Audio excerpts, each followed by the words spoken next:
So hari ini bersama saya Dr. Mas di channel Dr. Mata.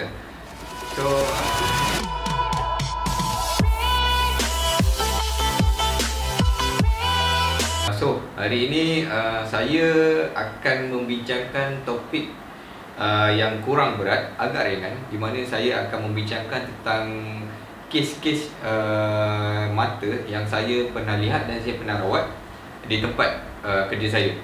So topik yang saya rasa agak menarik untuk saya kongsi ataupun share bersama kalian di luar sana adalah topik berkaitan tentang ulcer. So mungkin kalian sebelum ni pernah dengar ulcer pada bibir, ulcer pada kaki untuk orang yang ada kencing manis. So actually sebenarnya dekat bahagian mata kita pun kita boleh ada ataupun boleh dapat ulcer ataupun luka pada mata. Apa itu sebenarnya ulcer pada mata? Sebenarnya ulcer itu adalah, dalam bahasa mudahnya kita boleh kata ianya adalah kudis. Kalau pada bahagian mata ni, selalunya ulcer ni akan terjadi pada bahagian ataupun lapisan hadapan mata. Selalunya ia akan terjadi pada bahagian kornea lah. Banyak faktor ataupun banyak benda-benda yang boleh menyebabkan ulcer ataupun kudis pada mata. Kes yang saya akan bincang pada hari ini adalah pesakit saya, di mana beliau ada potong rumput dan rumput tu terkena pada mata. Kemungkinan besar pada ketika itu memang dah ada luka pada mata. Namun kesilapan yang beliau lakukan adalah beliau pergi ke klinik luar. Dia ambil steroid ataupun ubat steroid, and then beliau titiskan pada mata. Secara bahasa mudahnya saya nak terangkan kepada kalian di luar sana, sekiranya ada kudis ataupun ada luka pada mata, sekiranya kita bagi steroid. Untuk pesakit ini, steroid yang diberikan adalah dalam bentuk cecair, which is doktor tu minta pesakit untuk titiskan pada mata beliau. Steroid luka, memang hasilnya memang sangat tidak bagus, kerana steroid apabila diletakkan pada luka, benda tu akan lebih memudaratkan. And then saya rasa seminggu selepas itu beliau datang ke klinik kami. Memang macam apa yang saya cakap lah, sekiranya ada kudis ataupun ada luka pada mata, sekiranya dia bagi steroid, memang benda tu akan lebih memudaratkan. Dan benda tu memang terjadi ketika beliau datang ke klinik kami. Dan lagi malangnya, pesakit ini mempunyai kencing manis. So kencing manis, sekiranya kencing manis itu terkawal, alhamdulillah, baguslah, tak ada masalah. Tetapi malangnya untuk pesakit ini, kencing manis beliau sangat tidak terkawal. So dua faktor sebenarnya yang telah menyebabkan kudis pada mata beliau semakin teruk dan sangat lama untuk benda tu actually improve ataupun ada penambahbaikan. Pertama, disebabkan oleh ubat steroid ataupun ubat titis ubat yang mengandungi steroid yang beliau ambil pada mula-mulanya. Dan yang kedua adalah kencing manis yang tidak terkawal. Sebagaimana yang kalian tahu, sebelum ni pun saya ada buat video berkaitan dengan kencing manis pada mata. Actually kencing manis yang tidak terkawal ini sebenarnya boleh memberi masalah bukan sahaja pada mata, dia juga boleh memberi masalah kepada buah pinggang, jantung dan juga pada kaki sekiranya ada luka pada bahagian kaki lah. Proses penyembuhan itu memang akan mengambil masa yang sangat lama. Jadi untuk pesakit ini, setelah kami lihat di klinik kami, kami mengambil keputusan untuk memasukkan beliau ke dalam ward kami. Semasa berada di dalam ward kami, memang kami telah memberikan rawatan intensif.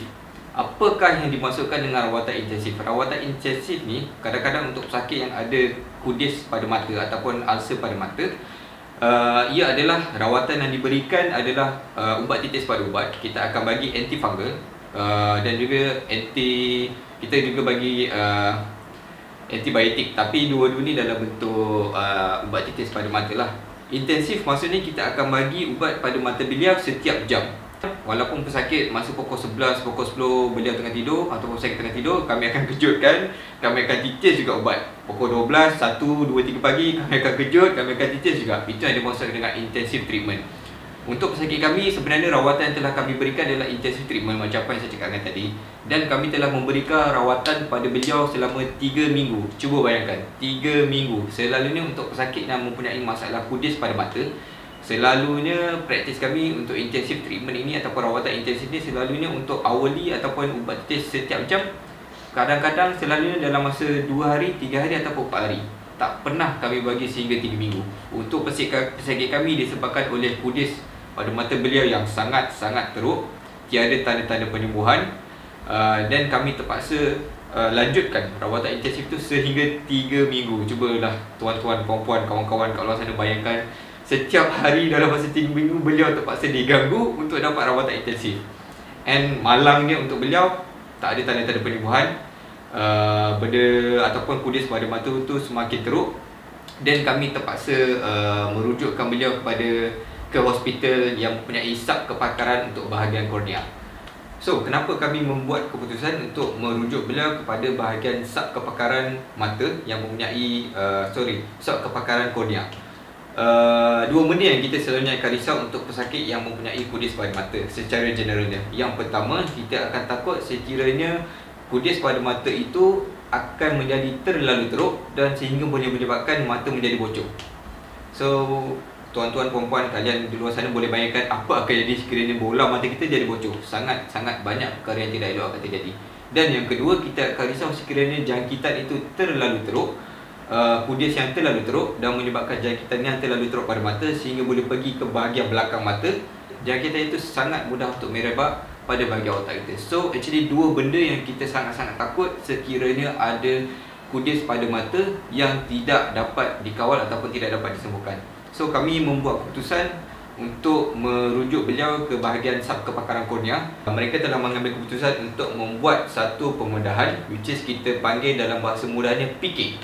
Apa itu PK? PK itu dalam bahasa ataupun dalam full dia kita panggil sebagai penetrating keratoplasti lah, ataupun dalam bahasa mudahnya kita buang lapisan hadapan mata yang telah rosak, which is untuk pesakit ini bahagian kornea lah, and then kita tukarkan ataupun kita tukar dengan bahagian yang baru, which is bahagian baru ini selalunya kita dapat daripada pesakit-pesakit yang ataupun daripada mereka yang membuat derma organ.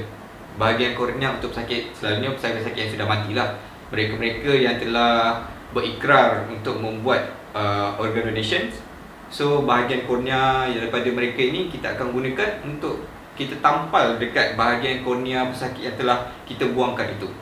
Tapi kalian, tuan-tuan perempuan di luar sana, kalian kena tahu bahawa sekiranya kita membuat transplant pada bahagian mana-mana bahagian dalam badan kita seperti bawah pinggang, mata ataupun bahagian lain, tak bererti perkara itu telah selesai. Masih lagi banyak lagi perkara ataupun kebarangkalian yang boleh terjadi pada bahagian yang telah kita transplantkan itu. Sebagai contoh, untuk pesakit saya, disebabkan oleh jangkitan kuman beliau yang terlalu kuat, terlalu hebat, walaupun setelah kita tukar ataupun kita telah menjalankan transplant pada bahagian kornea beliau, namun masih lagi ada kuman pada bahagian graft tersebut. Untuk pesakit saya, lebih spesifiknya ketika kami lihat di klinik, setiap hari kita nampak ada nanah yang telah terbentuk di bahagian graft beliau.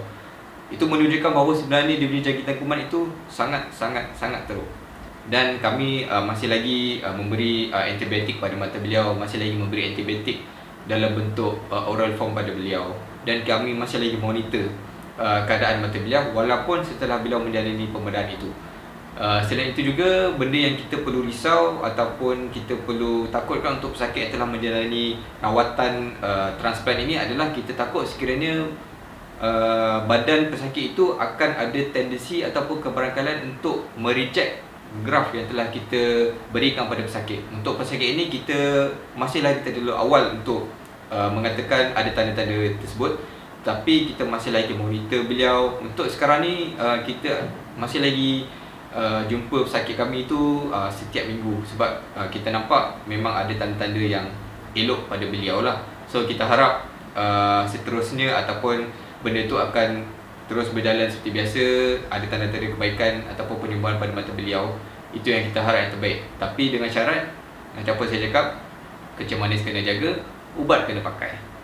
So, setelah saya kongsikan kes saya dengan kalian di luar sana, sebenarnya ada beberapa mesej yang penting saya harap dapat sampaikan dan saya harap kalian di luar sana dapat. Yang pertama, sekiranya kalian hendak buat perkara ataupun aktiviti seperti welding ataupun nak potong rumput, saya harap kalian memakai protection pada mata ataupun pakai apa-apa yang boleh menutup ataupun melindungi bahagian mata beliau supaya benda asing itu tidak terkena pada bahagian mata kalian.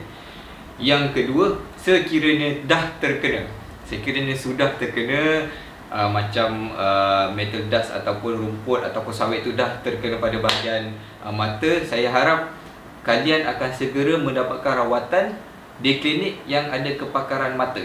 Dan yang ketiga, which is yang saya rasa agak penting dan sangat penting, sekiranya kalian dah terkena, benda asing ataupun sawit ataupun dust pada mata beliau, pada mata kalian, saya sangat berharap kalian jangan sesekali mengambil ubat steroid ataupun ubat titis mata dalam bentuk steroid, kerana benda itu boleh memudaratkan. Saya harap mesej saya ini dapat memberi ataupun memberi manfaat pada kalian di luar sana. So insyaAllah sekiranya ada rezeki, umur panjang, saya akan kongsikan beberapa kes yang saya rasa sangat menarik di tempat kerja saya, di mana dapat memberikan maklumat kepada kalian di luar sana. So sekiranya ada rezeki kita akan jumpa lagi. So itu sahaja daripada saya, Dr. Mas. So Assalamualaikum.